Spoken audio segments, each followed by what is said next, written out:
or they are from China or from Korea, where there already exist a free trade agreements, then you have already the disadvantages and how you are going to work on that. So this is very important, not only that where you are sourcing, but where are your competitors coming is also very critical. The free trade agreements between our India and your customer country, this is also important, which really helps. And then the least developed countries, how are they? For example, Bangladesh, which is enjoying, Vietnam, they are enjoying these benefits. Whereas India's benefit as the least developed country will be going away when you are doing the exports. The free trade agreement, the basics, everybody generally know that they offer the duty concession, sometimes on selected items, based on some phased manner, that first year the duty will be reducing by some percentage, and it can go up to 5 years of reducing the duties. And the free trade agreements aim at really the market access with preferential duties. When you are trying to source somewhere from some other country, this is a very important point when you consider as a landed price, whether you are considering the lower duty, whether you are aware of that, and how you will be really arriving at a landed cost when you compare with a local material, when you compare with any other countries' products when you are buying. So comparison between two countries and comparison with local market you can do. And in that, if the free trade agreement is there, then it becomes really important to working on that. There are some commodities which are negotiated and they are part of a free trade agreement. There are many commodities which are never part of free trade agreement. So which are the commodities which are covered in free trade agreements? It's important to know, and what are the duties for that. Similarly, the rules of origin. This is very important, that there could happen a mistake that if material is coming from one country, let's say material is coming from Thailand, and you assume that it is also the country of origin is Thailand, then maybe you are making mistake, because it could be happening that Thailand is getting some material from China, which could be 50% of that material, or they are getting material from Korea, which will be 60%, and Thailand is just assembling that. So these rules of origin, they are important, and whether the products are wholly produced in that country or partially produced becomes important. What is happening today, if you know that there is always a debate going on versus globalization versus each country. And this has happened really after Brexit and the election in US when Trump came, that what is to be done, and he is against free trade agreements. But in reality, if you will find, the free trade agreements are growing, and in last 40 years, there are 215 free trade agreements which are globally available, and as it looks, it will go to close to around 400 free trade agreements, and which is growing definitely. And this is one of the way by which the people are trying to ensure that they get a more market access, or they are able to restrict some of the country's market access. When you look at free trade agreements, there are different blocks: NAFTA, then European Union, AFTA, ASEAN, European Union, Korea, USA, Korea, Asia, China. So all these blocks have become a trade barriers for others, and any material which has to flow from one of these blocks to another, there are barriers or a duty. But for that countries, it becomes really important. So the new debate has started whether when we talk about first a free trade agreement or globalization, it was always talked that both are a win-win situation. But now over a period of time after Brexit and US, they are talking about no, it is not a win-win situation. There are some people who are losers, and then that is how they are trying to put restriction or coming out of the free trade agreement. But still, it is a long way for countries like India. The free trade agreement is a good and better solution. Then this is also one more slide which is taken from our presentation. There is a combination of various. There are overlapping free trade agreements. That means I have two agreements by which when I am working out with some country, I can use two free trade agreements. I compare both, and then I will see that which one is the beneficial. So I am getting some material from, let us say, the Malaysia. Then I have two choices to go with in India and Malaysia, and also the regional ASEAN. And then we will see which one is the beneficial, which one has got items not covered. So there is a complex way of overlapping of free trade agreements, and person needs to be really knowledgeable and able to understand these details. India's free trade agreements, India has got definitely pushing the free trade agreements.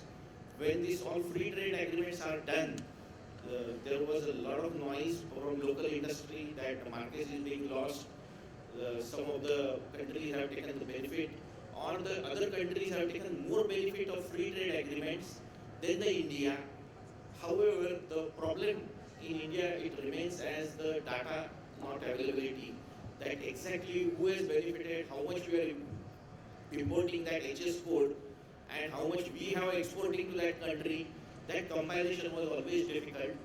However, the Commerce Ministry and DGFT, they came out with a good, and it's called the India Trade Portal, which gives huge data and details about the what are the HSN codes are exported to which country and what is the import coming from other countries, and it is very useful. So India has made the free trade agreement. If you look at after the initial when the new NDA government came, there there was a lot of discussion that how to handle these free trade agreements, and the government in last 2.5 years is not able to make any free trade agreements or to not revamp any free trade agreements, because absolutely the approach is that they need to know perfectly, and then the Commerce Ministry is taking the step. So even though there is a lot of discussion happening on RCEP, which is with 16 countries, the point is that whether if India is not going to get benefit, then the government is not interested into free trade agreement. So the new free trade agreements which will come into place, definitely India will have a good, really the benefits. Of course, that doesn't mean that the present free trade agreements you cannot take benefits, definitely which is there. There is always a confusion that what is a PTA, what is a FTA, CECP and CEPA. So there are different levels of really the agreement, which considered only a very small list of items which has been agreed. The PTA is two or more partners coming together. So the example is with Latin American countries where there are a few items only considered and the duty is there. The free trade agreements, which is a little more better than that, whereas the comprehensive economic agreement, CECA and CEPA, these are very important because it involves the technology, it involves the other protection rights, etc., which is mainly with Korea and other countries, which helps people really to look into the how it can be done. So mainly, and there is one more type, which is a mutual recognition agreement, which is not really connected with material, but it is with the degrees and all.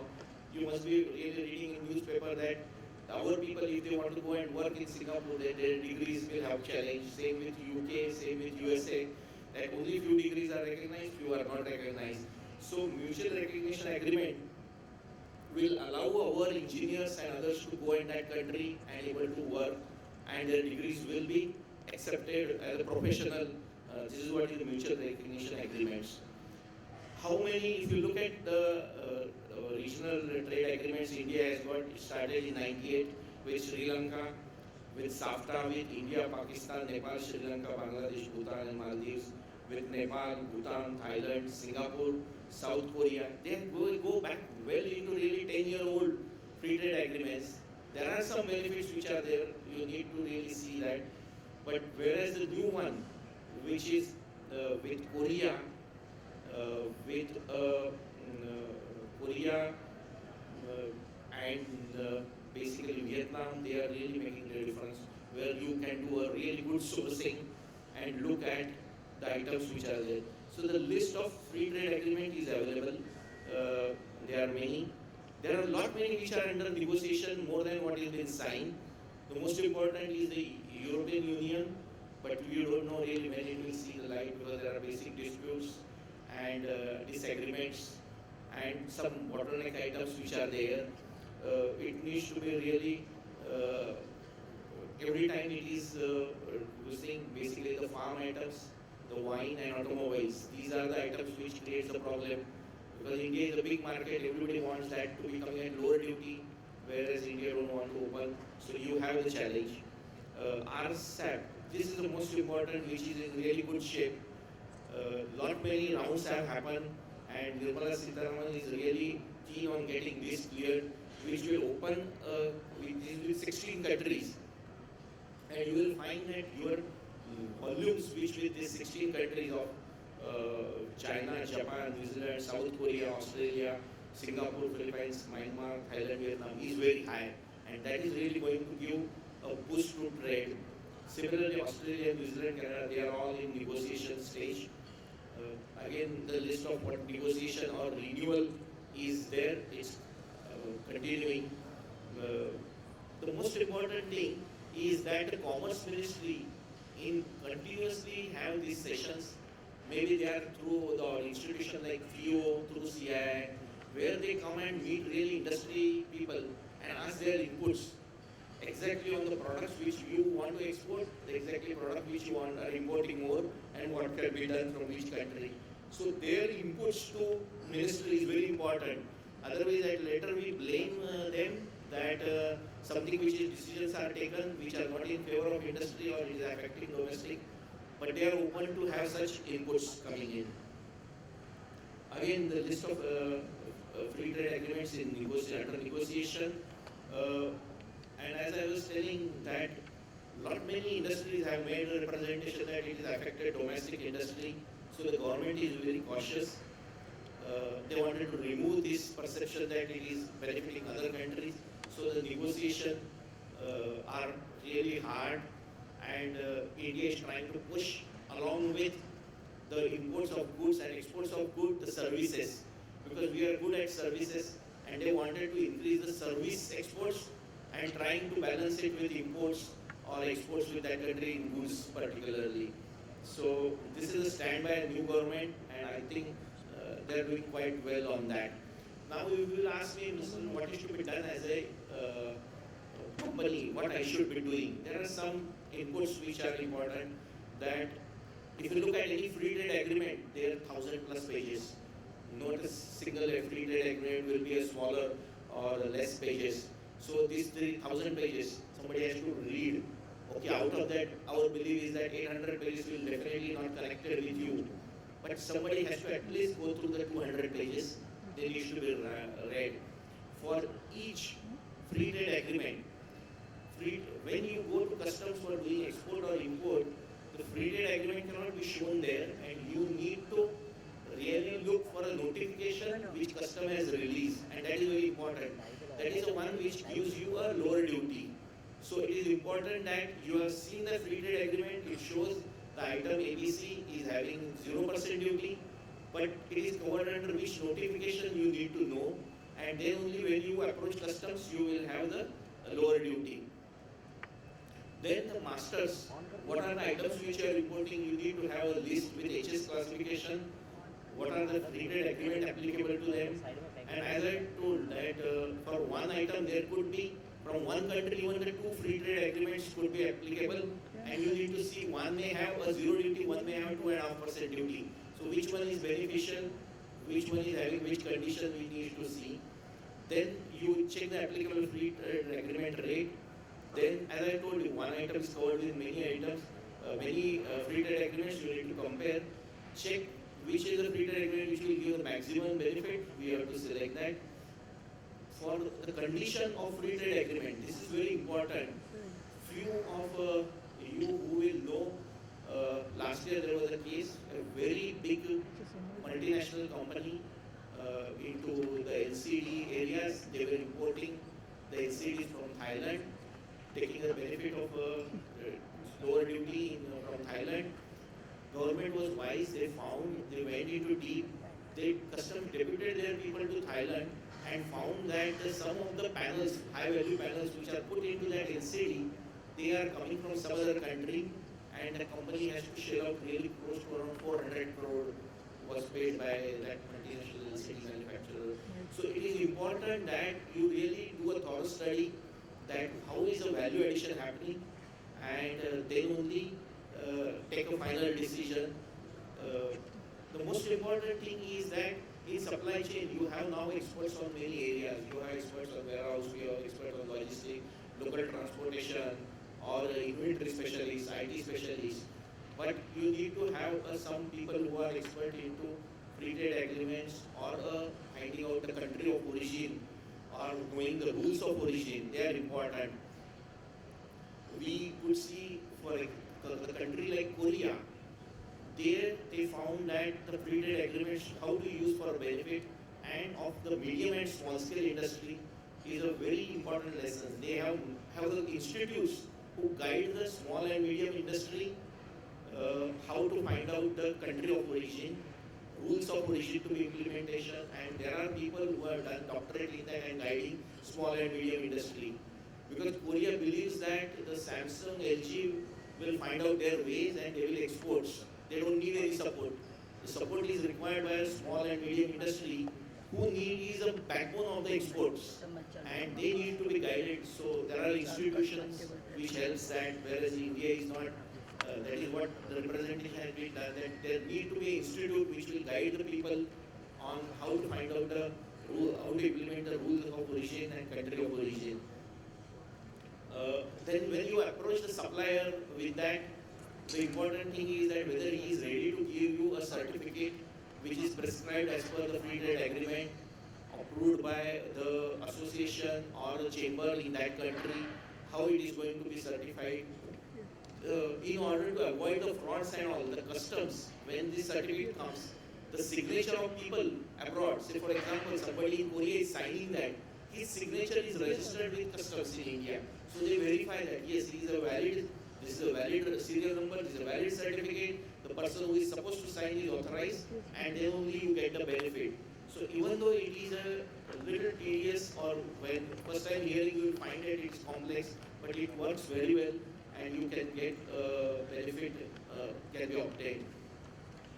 Qualifying criteria, as I said, is very important to know that if the material is coming from Korea, how much value addition they are doing. And as per Korean Free Trade Agreement, whether it needs 35% value addition, some other free trade agreements require 40% value addition, some of the critical require 60% value addition. So are we meeting that? And second point is that the HS code, it is changing. The government also don't want to have the frauds in that. So people cannot be doing some just small value addition or some machining or some part in that country.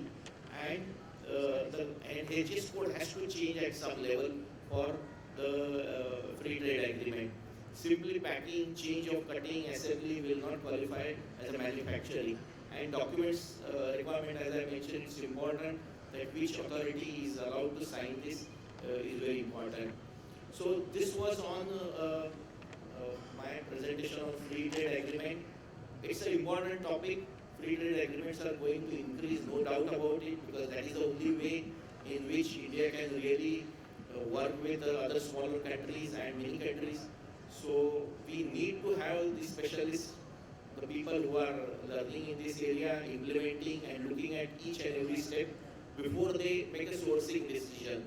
So, and the total cost will be looked into considering whether the free trade agreement is applicable or not. So this was my presentation. If you have, I was given 20 minutes and I think I have done the better. Thank you, Pramod. But if there are any questions, I am available. Questions, please.